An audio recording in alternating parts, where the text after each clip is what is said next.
If you have a client that is thinking about being a new homeowner and their goal is to live in this home for an extended period of time, there's very little risk regardless of what the economy is going to do in the near future, because the plan is to hold it for a long period of time, right? What's the average length of home ownership right now?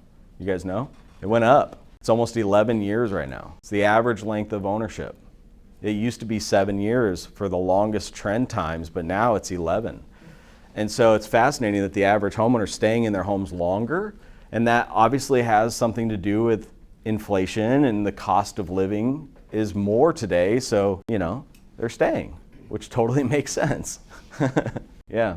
So pending sales, they've actually gone down a little bit from year over year, but they've increased over the past month. Now that's a sign of the mortgage industry. And the mortgage industry is fascinating because at the beginning of the year, historically, we see a huge spike of applications, just new applications for getting mortgage debt.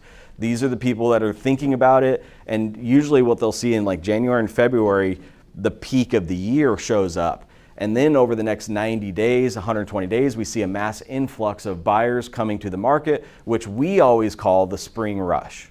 We always feel this. I mean, year over year over year, we see that in February, March, April, we start getting busier, busier, and busier. And this is what we're seeing now in the mortgage applications. Was in May, we actually had the spike.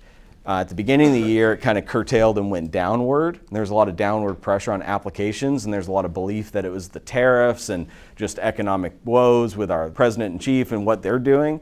So there's a lot of slowdown on the new applications, though as soon as May happened, it went right back up. So the leading economists are suggesting that we're having a delayed spring this year. And the delayed spring is something we should prepare for because more buyers are starting to get active and engaging of what options do I have. They're tired of where they're at, they're tired of the living situations, and they plan to make a move and they're already preparing financially what they can do. It's our job to say, well, we have more inventory, almost 10%, and about 3% more sales.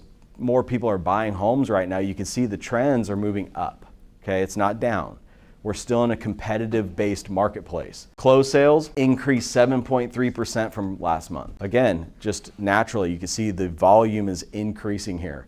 Inventory and time on market, inventory increased 3.3%. Direct message me if you want to learn more about a career in real estate.